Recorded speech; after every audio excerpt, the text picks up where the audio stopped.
Welcome to the installation instructions for the Tomadi writing grader. It should have downloaded to your Downloads folder. In your Downloads folder, right-click and choose Extract All. Double-click the extracted Tomadi grader distribution Windows file. Right-click the Tomadi distribution file and choose Copy. Navigate to this PC, then Program Files. Right-click and choose Paste. Click Continue. Double-click Tomadi grader distribution. There are various helpful files available, which can be used when configuring settings.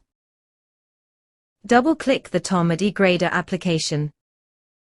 When Windows suggests don't run, click on More Info, then Run Anyway.